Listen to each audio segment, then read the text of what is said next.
Vous n'allez pas le croire. Un dentiste distingué qui aurait dû arracher les dents des stars à Hollywood s'est retrouvé seul sur le champ de bataille de la Seconde Guerre mondiale, face à 4000 soldats japonais emportés par une fièvre suicidaire, et avant de mourir, a fauché 98 vies ennemies. À l'aube sanglante de l'île de Saipan, en 1944, la ligne de défense américaine s'effondre complètement.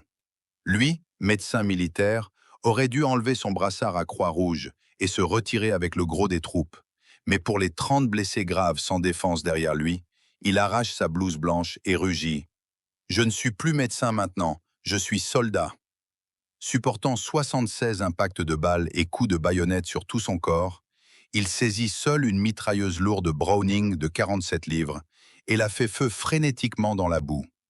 Au dernier moment, quand le canon devient rouge et déformé par la chaleur et que les munitions sont épuisées, il utilise même la lourde mitrailleuse comme un marteau pour briser le crâne des Japonais qui se jettent sur lui.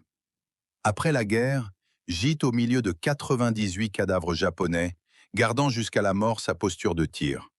Pourtant, ce dieu de la guerre de fer qui a défié le destin s'est vu refuser la plus haute distinction militaire par son propre pays pendant 58 ans.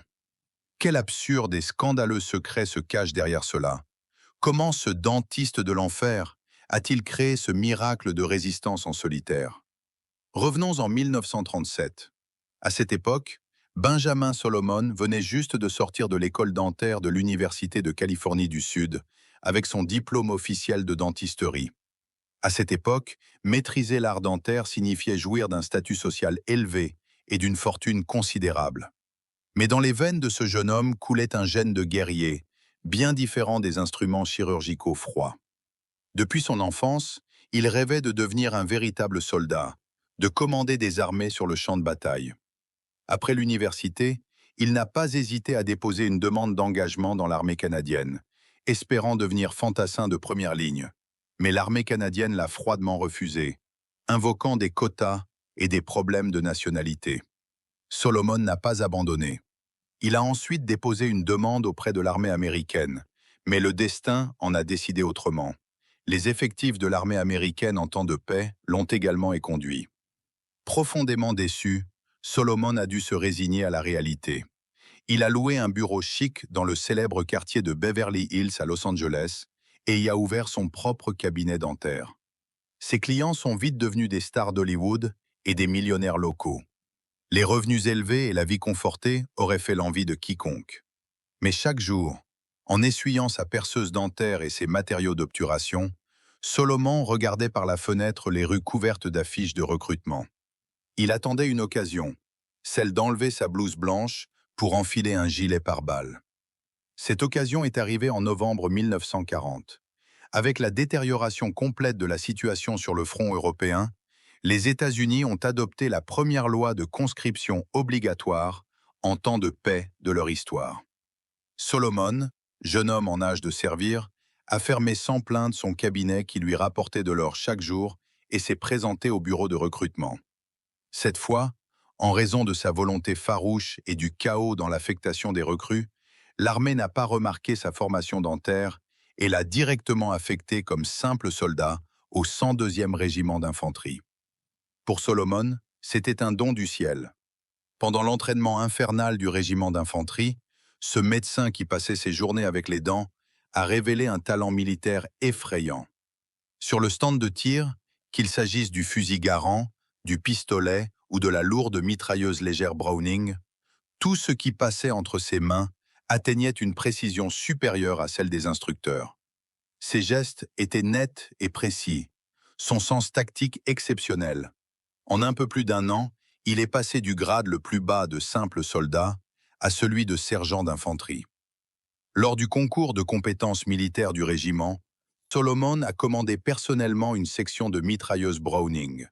Il a non seulement remporté la première place à l'épreuve de tir, mais aussi distancé les fantassins chevronnés dans la course en armement et les exercices tactiques d'infanterie.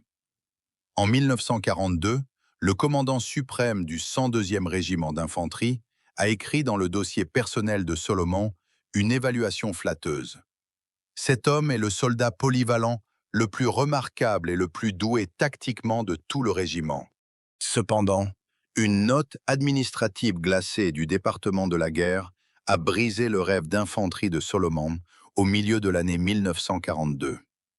Alors que les États-Unis déclaraient la guerre aux puissances de l'Axe, les unités de première ligne ont commencé à souffrir d'une pénurie extrême de médecins militaires. Les ordinateurs et les archivistes du Pentagone, en passant en revue les listes de l'armée entière, ont soudain découvert que ce sergent, qui courait partout avec une mitrailleuse dans le régiment d'infanterie, possédait un diplôme de dentiste de l'Université de Californie du Sud et avait tenu un cabinet à Beverly Hills. Dans un système de guerre où les ressources et les talents sont extrêmement rares, laisser un dentiste professionnel devenir simple fantassin, aux yeux des hauts gradés, était un gaspillage intolérable. Le département de la guerre a alors rendu un ordre impératif. Il a directement révoqué le poste de chef de section d'infanterie de Solomon, lui a conféré le grade de lieutenant de l'armée et l'a transféré de force dans le corps médical. Le jour où il a reçu l'ordre, Solomon a foncé directement dans le bureau du colonel. Il a protesté avec véhémence, déclarant qu'il pouvait parfaitement rester au combat en première ligne, qu'il voulait échanger des tirs avec l'ennemi au fusil, plutôt que d'examiner les caries des soldats à l'arrière. Mais face à la discipline de fer, sa volonté personnelle a été impitoyablement rejetée. Il a été affecté de force au 105e régiment d'infanterie de la 27e division d'infanterie en tant qu'officier dentiste officiel. Bien qu'il ait été dépouillé de son statut de combattant et ait revêtu l'uniforme avec le brassard à croix rouge, Solomon n'a pu cacher sa nature de fantassin d'élite. Au sein du 105e régiment d'infanterie, les soldats ont vite découvert que ce nouveau dentiste était totalement différent des autres médecins chétifs. Chaque matin, il enfilait sa tenue d'entraînement et participait à la course de 5 km en charge avec les compagnies d'infanterie de première ligne, et chaque fois, il arrivait en tête de peloton. Lors des compétitions de conditions physiques et de compétences militaires du régiment, ce médecin qui tenait des pinces à arracher les dents faisait souvent subir une défaite cuisante aux jeunes gens de 18 ou 19 ans, pourtant robustes et vigoureux. Plus incroyable encore, comme il maîtrisait le démontage et les tactiques de tir de toutes les armes légères et lourdes, pendant les pauses d'entraînement, il allait souvent spontanément au poste de mitrailleuse et dans les sections de fusiliers pour expliquer aux recrues comment changer de chargeur rapidement en mouvement, comment corriger la déviation de la trajectoire de la mitrailleuse en fonction du terrain, et comment effectuer des tirs de couverture alternés sous le feu ennemi intense. Parmi les soldats du 1er bataillon du 105e régiment d'infanterie, circulait une phrase. « Le capitaine Solomon est absolument le meilleur instructeur tactique d'infanterie que nous ayons jamais connu. Dommage qu'il soit dentiste. » En juin 1944, les jours d'entraînement paisibles se sont achevés brutalement. Le broyeur à viande impitoyable du Pacifique a montré ses crocs les plus féroces. La 27e division d'infanterie, à laquelle appartenait Solomon, a reçu l'ordre de participer au débarquement de Saipan. C'était une campagne visant à s'emparer du point d'appui central du cercle de défense absolu du Japon. L'île abritait plus de 40 000 soldats japonais d'élite, commandés par le lieutenant-général Yoshitsugu Saito. Dès le début du débarquement, les Américains ont essuyé une résistance acharnée des Japonais, retranchés dans des grottes naturelles solides et des ouvrages souterrains artificiels. En un instant, les plages et les jungles de Saipan se sont transformées en enfer. Le grondement des canons de gros calibre des navires, les explosions des canons de campagne type 91 et les tirs des mitrailleuses légères type 11 Taisho, qui ressemblaient à du lin déchiré, emplissaient chaque recoin du champ de bataille. Pour Solomon, qui se trouvait à l'arrière, son travail dentaire quotidien a perdu tout son sens en un instant.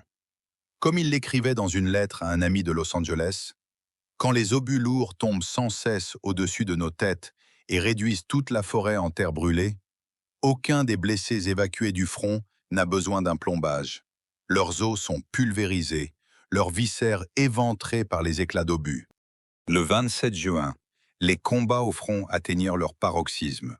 Le poste de secours de campagne du 1er bataillon du 105e régiment d'infanterie était installé dans un angle mort, à moins de quelques centaines de yards de la zone de combat. Ce jour-là, un obus de mortier japonais type 91 a touché précisément le bord du poste de secours. L'onde de choc massive et les éclats d'acier volants ont grièvement blessé le chirurgien en chef du bataillon et plusieurs infirmiers professionnels ont été tués sur le coup. Les blessés qui arrivaient sans cesse du front se sont retrouvés dans un désespoir total, sans personne pour les soigner. Informé de la nouvelle, Solomon n'a pas hésité une seconde. Il a enlevé sa blouse de dentiste, a chargé sa trousse médicale et a marché sur le sol ensanglanté pour prendre directement la relève du chirurgien du bataillon. Pendant les 2 semaines entières qui ont suivi, Solomon a enduré les tortures physiques et morales les plus intenses de sa vie. Il a dû travailler 18, voire 20 heures d'affilée, sous des tirs d'artillerie fréquents, dans une simple tente de toile. Ses yeux étaient injectés de sang, ses mains, blanches et desquamées, à force d'être trempées dans l'iode et le sang. Il a traité des centaines de blessures horribles, des peaux brûlées au 3e degré par les lance-flammes, des poitrines traversées par les balles des fusils japonais type 38, des membres déchiquetés par les grenades. Dans cette tente entièrement enveloppée par l'ombre de la mort, Solomon a fait preuve d'un sang-froid psychologique extraordinaire et d'une précision chirurgicale remarquable. Ses camarades l'ont même entendu se dire à voix basse, en suturant une blessure: « Quand cette fichue guerre sera finie, je vais suivre la formation de médecine clinique la plus difficile et devenir le meilleur chirurgien du monde. » Le temps passa vite, et on arriva à la nuit du 6 juillet 1944. La bataille de Saipan entrait alors dans sa phase finale de liquidation. Sous la puissance de feu massive du 5e corps amphibie américain et la pression progressive des chars Sherman, la ligne de défense japonaise sur l'île avait été comprimée jusqu'à la bande côtière étroite du nord. Le commandant suprême japonais de l'île, le lieutenant-général Yoshitsugu Saito, savait parfaitement que la flotte combinée de la marine impériale japonaise avait été entièrement détruite lors de la bataille de la mer des Philippines, et que Saipan était devenue une île morte sans aucun espoir de renfort. La défaite et la destruction n'étaient qu'une question de temps. Mais empoisonné par l'esprit Bushido fanatique et l'idéologie militariste, le général n'envisageait absolument pas de se rendre. Avant de se faire seppuku, il a lancé à tous les survivants japonais de l'île, plus de 40 000 hommes, y compris les équipes de canons antiaériens, le personnel de logistique et même les blessés graves gisant dans les grottes, l'ordre de la dernière contre-attaque, la plus massive, la plus désespérée et la plus cruelle de toute la guerre du Pacifique. Il a ordonné à chacun de prendre les armes et de lancer la dernière charge, Banzai, sur les positions américaines avant l'aube. Dans son ordre, Saito écrivait avec un ton quasi dément: « Chaque soldat du grand empire du Japon doit tuer 10 Américains avant de mourir. Utilisez votre chair et vos os comme le dernier marteau à abattre sur les lignes ennemies. » Vers 4 heures du matin, le 7 juillet, cette vague suicidaire monstrueuse et terrifiante a éclaté dans l'obscurité. Environ 4000 soldats japonais, protégés par la nuit, ont jailli des montagnes et des jungles du nord de Saipan comme des démons sortis de l'enfer. La composition de cette troupe était extrêmement variée et macabre. À l'avant, de nombreux fantassins réguliers, torse nus, brandissant des fusils type 38 à baïonnette. Derrière eux, des centaines de blessés, la tête bandée de drapeaux du soleil levant, boitant mais agitant des sabres d'officiers.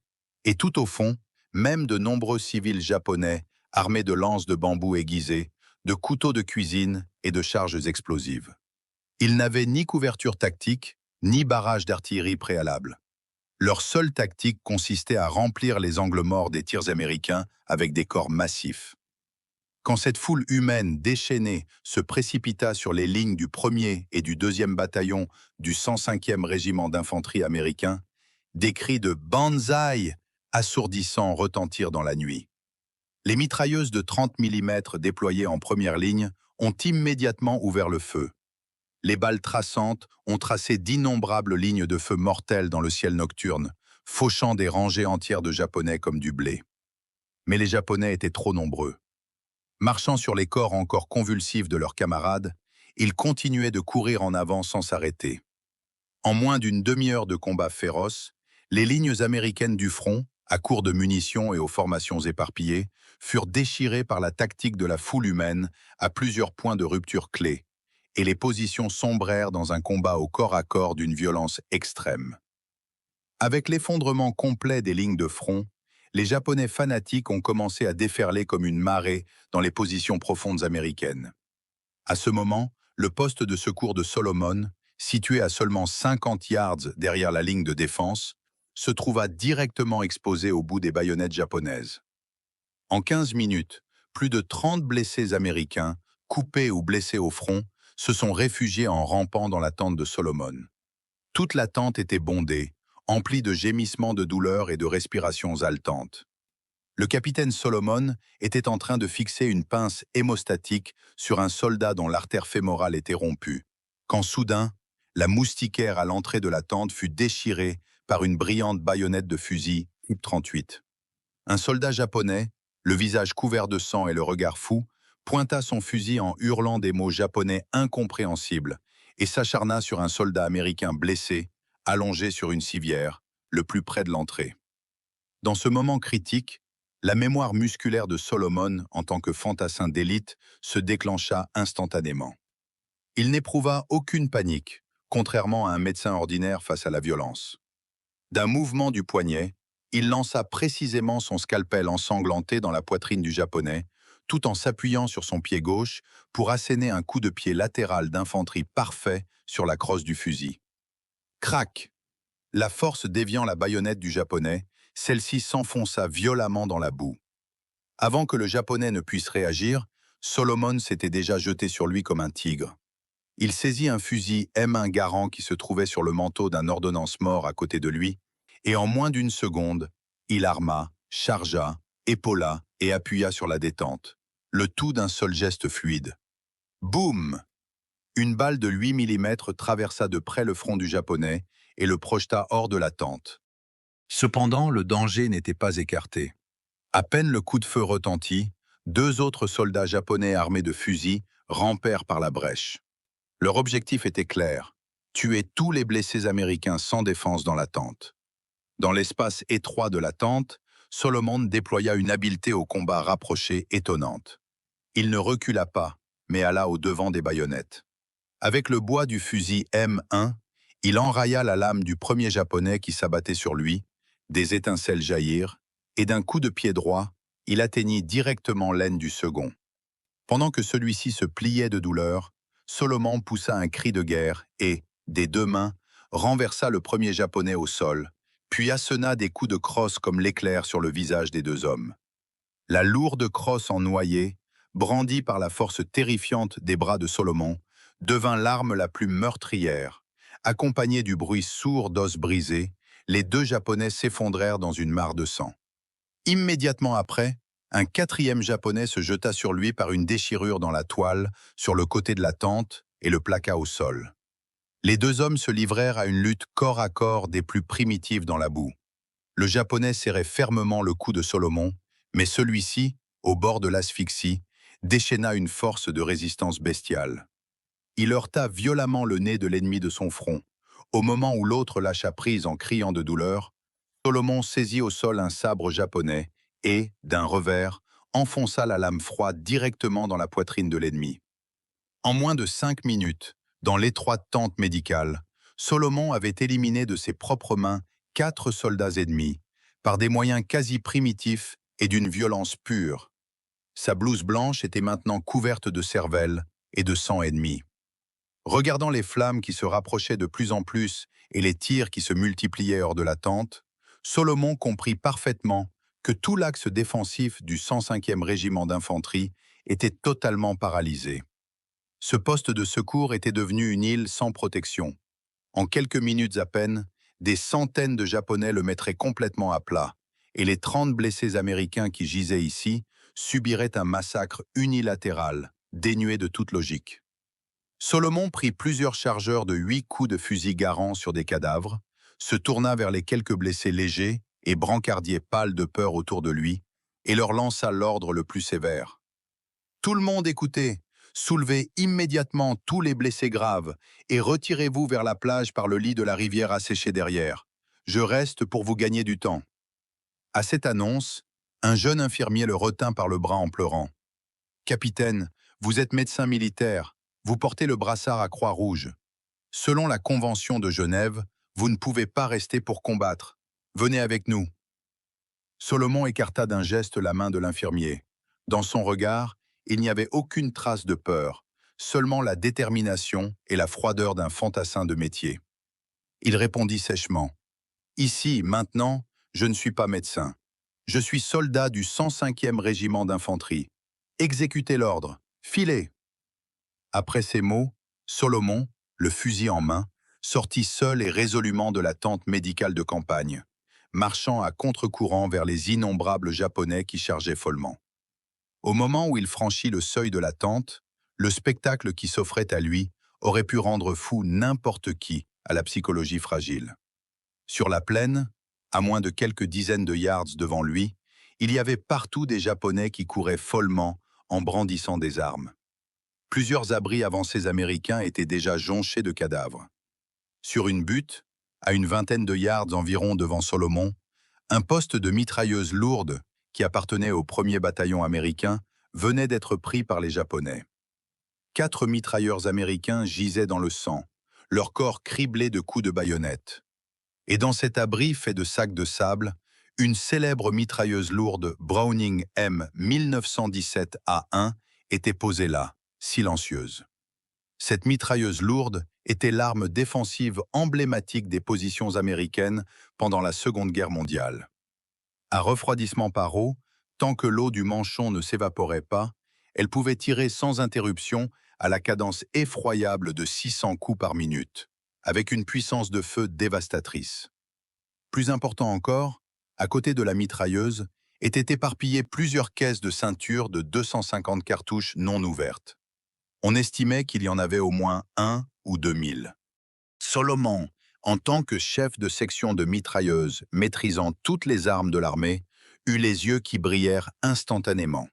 Il savait que cette mitrailleuse lourde serait sa seule chance face à des milliers d'ennemis. Sous une pluie de balles de fusil type 38, il effectua plusieurs roulades tactiques d'infanterie parfaites dans la boue et rampa jusqu'à l'abri de la mitrailleuse.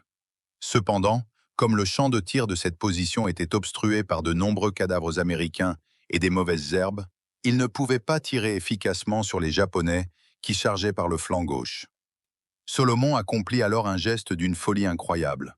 Au lieu de se cacher derrière les sacs de sable en sécurité, il saisit de ses 2 mains la mitrailleuse lourde Browning, qui pesait 47 livres avec son trépied et son manchon de refroidissement, et la traîna hors de l'abri. Sous le feu nourri, il avança de 10 yards entiers avec ce lourd engin de fer et la posa directement sur une hauteur dégagée, sans aucune protection. Pour se créer un minimum de couverture défensive, il étendit les mains sans expression et empila plusieurs corps de ses camarades américains morts devant le trépied de la mitrailleuse, élevant avec la chair froide de ses compagnons sa dernière ligne de défense. À ce moment, Benjamin Solomon, seul, opéra sa transformation complète. De médecin sauveur de vie, il devint faucheur de l'enfer. Devant lui, des centaines de Japonais, sombres et compacts, chargeaient en hurlant, baïonnettes au bout et lances de bambou à la main. Derrière lui, 30 blessés américains se retiraient péniblement. Et dans ses mains, il n'avait qu'une mitrailleuse lourde à refroidissement par eau. Solomon inspira profondément, serra fermement la poignée de la mitrailleuse de sa grosse main droite et posa son pouce précisément sur la détente métallique froide. Sous la pression violente du pouce de Solomon, la mitrailleuse lourde Browning M 1917A éclata en un rugissement strident. Les balles de mitrailleuse de calibre 30 jaillirent à plus de 800 mètres par seconde, traçant dans les airs des fouets de mort visibles à l'œil nu. Solomon ne serrait pas la détente à l'aveuglette comme une recrue inexpérimentée. Il déploya un niveau de professionnalisme de mitrailleur de haut vol. Il utilisait des rafales courtes de 3 à 5 coups et des rafales d'environ 10 coups, d'une létalité extrême. Ses mains, solides comme le roc, comprimaient fermement le corps de la mitrailleuse qui tremblait follement sous le recul, et par la visée mécanique, il corrigeait les trajectoires pour les diriger précisément dans les groupes les plus denses de la charge japonaise. L'énergie cinétique énorme des balles de mitrailleuses lourdes déployait une puissance destructrice terrifiante sur ces Japonais presque torse nu, sans aucune protection par balle. Les soldats japonais touchés étaient déchirés en un instant, éclatant en nuages de sang, et des rangées entières s'effondraient sur leur chemin. Le tir de Solomon était tactiquement ciblé. Ses yeux, à travers la fumée épaisse, repéraient avec acuité les officiers subalternes japonais qui brandissaient des sabres et donnaient des ordres. Dans la pluie de balles, plusieurs sergents et lieutenants japonais qui tentaient d'organiser des contournements furent abattus par des rafales courtes précises de Solomon, à peine eurent-ils levé leurs sabres de commandement. L'impact violent projeta leur corps à plusieurs mètres. Mais la charge suicidaire des Japonais avait complètement perdu tout raison. La chute en masse de leurs camarades devant ne les fit pas reculer le moins du monde. Au contraire, elle exalta leur fureur sanguinaire bestiale. De plus en plus de Japonais découvrirent ce poste de mitrailleuse unique, installé sur la hauteur et crachant du feu frénétiquement.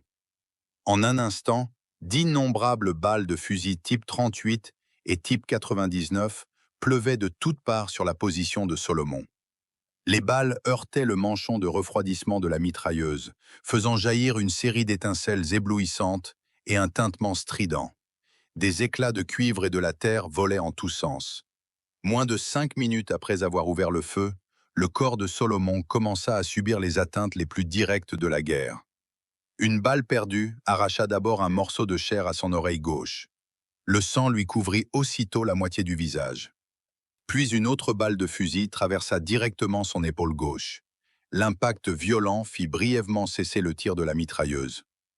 Mais Solomon ne fronça même pas le sourcil. De sa main droite, il stabilisa fermement la mitrailleuse. De sa main gauche, il tira violemment sur la ceinture de munitions, engagea une nouvelle bande de 250 cartouches fixées par une toile dans la gueule de la mitrailleuse, tira 2 fois sur la culasse mobile, et la mitrailleuse éclata de nouveau en un rugissement dévastateur. Comme la position de Solomon était un terrain dégagé sans aucune protection naturelle, au fur et à mesure que le combat durait, la flamme à la bouche de la mitrailleuse et la fumée épaisse qui s'échappait du manchon de refroidissement, à cause de la température élevée, devinrent la cible vivante la plus visible pour les Japonais dans la lumière de l'aube. Plusieurs artilleurs de mortiers japonais, cachés dans les buissons, commencèrent à régler leurs éléments de visée.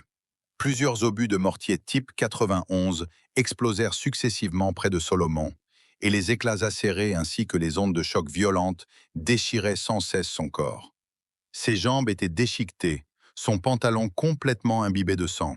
Son visage avait également essuyé une balle de fusil à l'éraflure. Tout son visage était enflé et déformé. Dans un état où n'importe qui serait déjà entré en choc à cause de la perte de sang et de la douleur atroce, les nerfs de Solomon semblaient faits d'acier. Chaque fois qu'un point de tir japonais constituait une menace mortelle pour lui, ou que les Japonais commençaient à s'approcher par son flanc, Solomon accomplissait un geste tactique qui a stupéfait tous les experts militaires après la guerre. Il supportait la douleur atroce de dizaines de blessures sur son corps, se levait soudain entre 2 rafales, et avec ses jambes et ses bras presque hors d'usage, il soulevait la mitrailleuse de 47 livres pour la déplacer de force d'une dizaine de yards vers la gauche ou la droite, laissant sur l'herbe ensanglantée des traînées de sang effroyables. À chaque nouvelle position, il réinstallait immédiatement la mitrailleuse, éliminait le plus vite possible tout éventuel coincement, puis, avant que les Japonais ne réagissent, abattait les ennemis qui s'approchaient par une nouvelle pluie de balles denses. C'est ainsi, à lui seul, avec une seule arme, sur cette hauteur anonyme de Saipan, qu'il érigea une grande muraille de sang que les Japonais ne purent jamais franchir. Pendant les 10 dernières minutes du combat, le jour était complètement levé. La hauteur était entièrement enveloppée d'une fumée épaisse et d'une odeur de poudre âcre. Solomon était alors devenu un véritable homme de sang. Ses vêtements, réduits en lambeaux par les corps à corps et les explosions, pendaient sur son corps. Tout son corps était couvert de dizaines de blessures par balles, par éclats d'obus et de coupures profondes faites par les baïonnettes. Son œil gauche était complètement embué par le sang qui coulait. Il ne pouvait plus viser qu'avec la faible vision de son œil droit. Et la mitrailleuse M1917A1 qu'il tenait en main, l'eau de refroidissement du manchon s'était complètement évaporée sous les tirs continus à haute température. Le canon brûlant commençait à devenir rouge, voire se déformait légèrement sous l'effet de la chaleur. Mais Solomon n'arrêtait pas d'appuyer sur la détente. À ce moment, le dernier groupe, d'environ une dizaine de Japonais, mené par un officier japonais brandissant un sabre, lança une dernière charge folle. Il n'était plus qu'à 25 yards du poste de mitrailleuse de Solomon, puis 20, puis 15. À cette distance, Solomon pouvait même distinguer la terre sur les dents des ennemis et le filet de sang presque fou dans leurs yeux.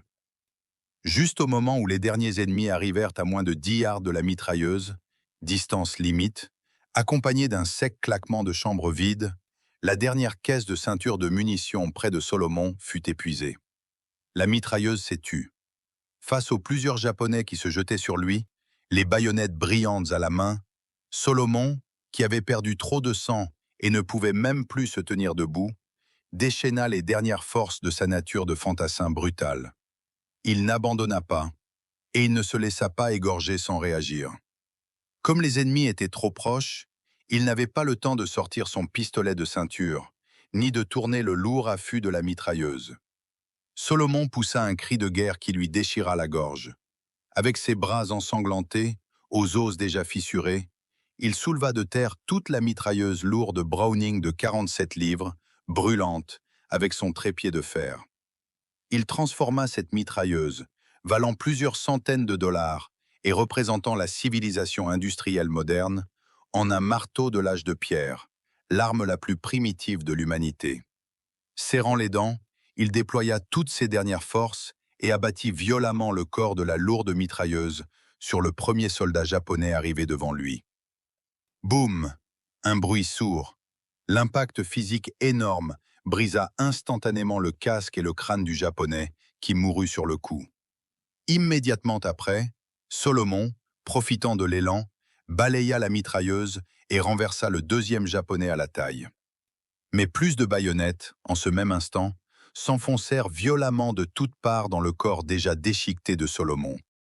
Le 8 juillet à midi, soit plus de 30 heures après la terrible charge Banzai, le gros du 105e régiment d'infanterie de la 27e division d'infanterie américaine, soutenu par des chars Sherman et de l'artillerie lourde, a finalement repris les positions du secteur de Tanapag, perdu 2 jours plus tôt. Cette charge folle, d'une ampleur rare dans la guerre du Pacifique, s'est soldée par plus de 4000 cadavres japonais sur toute l'île et la perte totale de leurs forces de combat.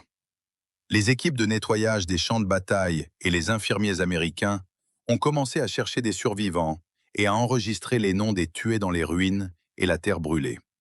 Quand plusieurs jeunes infirmiers, suivant la route de retraite du 1er bataillon 2 jours plus tôt, arrivèrent près de la hauteur où se trouvait la tente médicale de campagne déjà éventrée, ils furent tellement choqués par le spectacle qui s'offrait à eux qu'ils restèrent sur place. Plusieurs jeunes soldats en ont même vomi sur le coup. C'était une scène de combat en solitaire qui défiait toute logique. Sur une hauteur entièrement teintée de violet noir par le sang et la fumée, une mitrailleuse lourde Browning M1917A1 au canon rouge brûlant, sévèrement déformée et au trépied cassé, pointait toujours fièrement vers le nord, la direction d'où les Japonais avaient chargé 2 jours plus tôt. Et autour de cette mitrailleuse, dans une zone semi-circulaire de moins de 30 yards de rayon, des cadavres de soldats japonais étaient entassés couche sur couche. Certains avaient été coupés en deux par des balles de gros calibre. D'autres avaient la poitrine criblée de trous. D'autres encore avaient le crâne brisé, avec la cervelle et le sang éparpillés partout. Après un décompte minutieux et une expertise sur place par les équipes de nettoyage, le nombre de soldats japonais réguliers et de blessés abattus par Solomon seul, directement devant sa mitrailleuse, s'élevait à 98. C'était presque l'effectif d'une compagnie d'infanterie japonaise complète. Et derrière l'abri sommaire fait de corps de soldats américains tués, les nettoyeurs ont retrouvé le corps du capitaine Benjamin Lewis Solomon. Jusqu'à la mort, il gardait la posture de combat, rampant vers l'avant, les 2 mains serrant fermement la poignée de la mitrailleuse. Quand les médecins et les légistes, les larmes aux yeux, ont examiné son corps, ils ont consigné une série de données à la fois macabres et inspirantes de respect. Sur le corps de Solomon, on a dénombré pas moins de 76 blessures par balles traversantes, de fusils et de mitrailleuses. 20 balles environ l'avaient touché de son vivant, et les 50 autres avaient été tirées à bout portant par les Japonais, en guise de vengeance folle, après qu'il eut perdu connaissance ou était mort. En plus de ses 76 trous de balles denses, son abdomen, sa poitrine et ses bras portaient encore des dizaines de blessures profondes et déchirées, faites par les baïonnettes type 38 enfoncées puis tournées. Sous ses ongles, il y avait de la terre et de la chair ennemie. Son crâne portait également de nombreuses traces de coups d'objets contondants. Toutes les blessures et la répartition des douilles sur place témoignaient silencieusement d'un fait. Ce dentiste à qui l'armée avait interdit de prendre une arme, sur cette hauteur solitaire, tandis que son corps était sans cesse déchiré par les balles et les baïonnettes, avec une volonté folle dépassant les limites du corps humain, s'est battu jusqu'à la dernière seconde de sa vie. Sa résistance opiniâtre a valu aux 30 blessés américains de la tente de campagne arrière 20 minutes précieuses pour se retirer. Et ces 30 hommes ont tous survécu. Les survivants du 1er bataillon du 105e régiment d'infanterie et leur colonel, après avoir pris connaissance de ce rapport de bataille qui a stupéfié toute l'armée, ont immédiatement rédigé conjointement une lettre de recommandation extrêmement détaillée, demandant aux hautes autorités militaires américaines d'attribuer au capitaine Benjamin Solomon la plus haute distinction militaire des États-Unis, la médaille d'honneur. Dans la lettre de recommandation de l'époque, le colonel écrivait d'une main tremblante. Le capitaine Solomon a sauvé la vie de 30 camarades à lui seul et a éliminé seul près de 100 ennemis. Son acte correspond parfaitement à la définition de la médaille d'honneur. Bravoure allant au-delà du devoir. Cependant, contre toute attente, cette demande de plus haute distinction, qui aurait dû ne faire aucun doute, se heurta à un coup de ciseau bureaucratique glacial quand elle arriva sur le bureau du major général George W. Greiner, commandant de la 27e division d'infanterie. Le général Greiner, militaire traditionnel strict et rigide, après avoir lu attentivement le rapport, avança un motif de refus qui a indigné et révolté tout le régiment. Le général fit remarquer que, selon la Convention de Genève internationalement reconnue à l'époque, le capitaine Solomon appartenait au personnel médical non combattant et portait sur le champ de bataille le brassard à croix rouge, symbole de neutralité et d'humanitarisme. La Convention stipulait clairement que le personnel médical ne pouvait utiliser des armes légères d'autodéfense, comme des pistolets ou des carabines, que pour se défendre, lui-même et ses patients, contre une menace mortelle directe. Or, le capitaine Solomon avait non seulement sorti volontairement de la tente médicale, mais encore s'était emparé d'une mitrailleuse lourde à refroidissement par eau, appartenant normalement aux unités de combat, et avait avancé pour installer une position offensive. Le général estima qu'un tel comportement, utiliser des armes lourdes pour éliminer activement l'ennemi, voire ériger une ligne de défense, allait à l'encontre de la règle absolue de la Convention de Genève, selon laquelle les médecins ne peuvent pas participer à des combats offensifs. Si l'armée américaine décernait la médaille d'honneur à un médecin qui violait la Convention, cela aurait des répercussions politiques et juridiques extrêmement néfastes sur le plan international. Ainsi, à la fin de l'année 1944, la première demande de médaille d'honneur pour Solomon fut officiellement rejetée par le Pentagone. Après la guerre, le corps de Solomon fut rapatrié aux États-Unis et inhumé dans un cimetière ordinaire de Californie. Sa famille et les anciens combattants du 105e régiment d'infanterie, dont il avait sauvé la vie, n'ont jamais pu oublier ce héros gisant au milieu de 98 cadavres ennemis.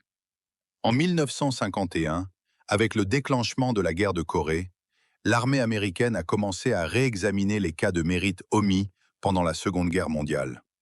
Les camarades de Solomon et le commandant du 1er bataillon ont de nouveau déposé une demande de réouverture de l'enquête et de décoration auprès du département de la Défense. Ils ont argumenté avec force que, dans les circonstances extrêmes de l'époque, les lignes américaines s'étaient complètement effondrées, que les Japonais, pendant la charge Banzai, ne reconnaissait aucune convention de Genève et tuait jusqu'aux blessés graves, et que l'acte du capitaine Solomon relevait purement et simplement de la légitime défense étendue pour protéger ses patients, en aucun cas d'un combat offensif. Cependant, les bureaucrates du Pentagone ont une fois de plus montré leur indifférence. Cette fois, ils n'ont même pas pris la peine de discuter des détails juridiques de la Convention de Genève, mais ont directement opposé une règle administrative glacée. Selon la loi correspondante du Congrès américain, le délai de dépôt et d'approbation des récompenses pour faits de guerre de la Seconde Guerre mondiale avait officiellement expiré en 1948, et toute demande de prix de guerre dépassant ce délai était irrecevable, sauf décret administratif spécial du président. Le deuxième effort de réhabilitation de Solomon avorta à nouveau dans les armoires à dossiers froides du Pentagone. Le temps passa et on arriva en 1968. La fumée des champs de bataille d'autrefois s'était depuis longtemps dissipée, et le nom de Benjamin Solomon commençait à être progressivement oublié par le monde. Mais la ténacité de l'histoire veut que la justice, si elle peut tarder, trouve toujours quelqu'un prêt à courir pour la vérité. Cette année-là, l'école dentaire de l'Université de Californie du Sud, alma mater de Solomon, préparant les commémorations de son anniversaire de fondation, a découvert par hasard, dans des archives d'anciens élèves poussiéreuses, les prouesses étonnantes de Solomon pendant la Seconde Guerre mondiale et l'absurde échec de ses deux demandes de décoration. Les professeurs et la direction de l'école en ont été profondément choqués et humiliés. Ils estimaient que leur université avait formé l'un des plus grands médecins guerriers de l'histoire de l'humanité, mais que la bureaucratie de l'État avait effacé son mérite à cause d'un dogme littéral. L'Université de Californie du Sud a alors créé un comité pour la réhabilitation de la médaille d'honneur de Solomon et a commencé à recueillir dans toute l'Amérique les témoignages des survivants de la bataille de Saipan. Ils ont retrouvé plusieurs des 30 blessés graves sauvés par Solomon qui étaient encore en vie et ont obtenu les dépositions signées de témoins directs de première main, les plus directes et les plus valables juridiquement. Parallèlement, l'école a mobilisé de nombreux historiens pour aller chercher dans les archives nationales de Washington les rapports médico-légaux de bataille originaux du 1er bataillon et les cartes de répartition des douilles de mitrailleuses. En 1970, ce nouveau dossier de demande, de plusieurs centaines de pages et à la chaîne de preuves irréprochables, fut à nouveau déposé devant la Commission supérieure des décorations de l'armée américaine. Mais le tragique de l'histoire, c'est qu'à cette époque, les États-Unis étaient embourbés dans le bourbier de la guerre du Vietnam. Les hauts gradés et le Pentagone traitaient chaque jour des milliers de morts et de blessés ramenés du Vietnam et des demandes de décoration, et personne ne voulait prendre le risque politique d'accorder une dérogation pour une vieille affaire de la Seconde Guerre mondiale, vieille de plus de 20 ans et sujette à controverse juridique. La demande tomba pour la 3e fois dans l'oubli. Le véritable tournant n'est finalement arrivé qu'en 1998. Cette année-là, un professeur émérite de l'école dentaire de l'Université de Californie du Sud, nommé Robert West, après avoir repris le relais de ses prédécesseurs, décida de changer de stratégie. Il comprit que les appels populaires et les dépôts de dossiers classiques ne briseraient jamais l'épaisse couche de bureaucratie du Pentagone. Il commença à utiliser son influence sociale pour faire pression sur le membre du Congrès américain, Brad Sherman. Après avoir lu le dossier détaillé de Solomon, qui avait porté seul une mitrailleuse de 47 livres, enduré 76 blessures par balle et lutté jusqu'à la mort contre 98 cadavres ennemis, l'homme politique a été profondément bouleversé. Dans un discours au Congrès, il a publiquement fustigé l'incompétence et le dogme du département de la Défense et a lancé avec force « Un médecin militaire qui verse la dernière goutte de son sang pour protéger ses blessés désarmés se voit refuser la plus haute distinction du pays parce que l'arme dans sa main est trop lourde. C'est une trahison envers tous les soldats américains. » Sous la forte pression politique du Congrès et les attaques répétées des grands médias, le Pentagone a finalement été contraint, en 1999, de rouvrir une enquête complète sur l'affaire Benjamin Solomon. Cette fois, les experts juridiques et les historiens militaires, face à l'opinion publique massive, se sont enfin assis pour étudier sérieusement la logique profonde de la Convention de Genève. Ils sont parvenus à une conclusion juridique unanime. Dans les circonstances extrêmes d'un effondrement général des lignes, le capitaine Solomon faisait face à des massacreurs fanatiques qui ne respectaient aucun droit de la guerre. Son acte relevait par essence de la légitime défense, exercée dans le cadre de son devoir de médecin de protéger ses patients, et la mitrailleuse lourde n'était que l'outil défensif dont il pouvait disposer à ce moment-là. Le 1er mai 2002, 58 ans exactement après cette aube sanglante, sur l'île isolée du Pacifique. Dans la salle est de la Maison-Blanche à Washington, les lumières brillaient et les invités étaient nombreux. Le président des États-Unis de l'époque, George W. Bush, se tenait devant le pupitre et, face aux caméras en direct dans toute l'Amérique, a lu solennellement un décret présidentiel spécial de récompense, en retard de plus d'un demi-siècle. Le président a déclaré dans son allocution « Aujourd'hui, nous réparons ici une longue erreur laissée par l'histoire. Nous décernons à titre posthume au capitaine Benjamin Lewis Solomon la plus haute distinction militaire des États-Unis, la médaille d'honneur. Il n'était pas seulement un médecin au talent remarquable et dévoué à son devoir, mais aussi un grand soldat qui, au moment le plus désespéré pour son pays et ses camarades, a érigé la dernière ligne de défense de sa chair et de son sang. Les chiffres ne mentent pas. 76 blessures, 98 ennemis, 30 vies sauvées. Tel est le plus grand héritage qu'il ait laissé à ce pays. Comme Solomon n'avait jamais été marié et n'avait pas de descendants directs, cette lourde médaille à l'étoile bleue a finalement été reçue par un représentant de l'école dentaire de l'Université de Californie du Sud et est exposée en permanence dans le hall de l'université. En regardant en arrière les détails locaux de la bataille de Saipan, l'histoire de Benjamin Solomon a laissé aux militaires et aux philosophes des générations suivantes une question qui mérite d'être méditée pour toujours.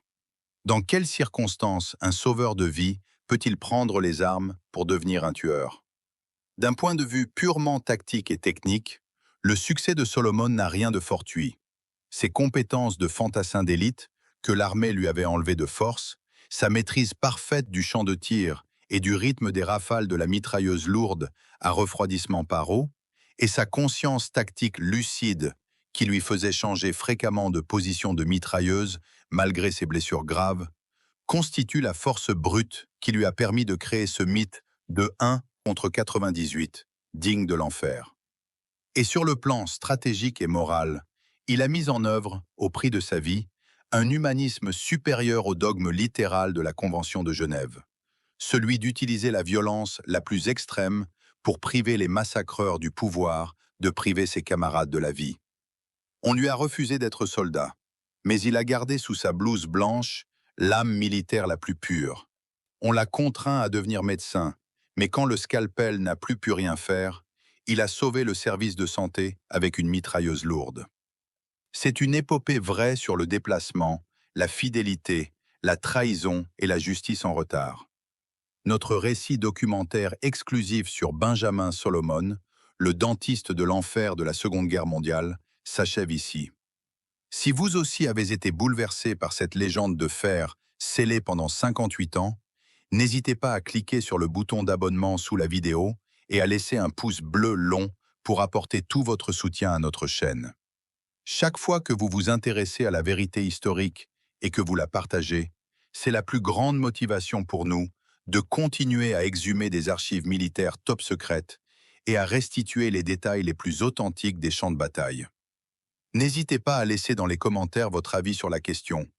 Les médecins militaires devraient-ils pouvoir prendre des mitrailleuses lourdes? On se retrouve dans le prochain documentaire d'histoire militaire, encore plus passionnant. À bientôt.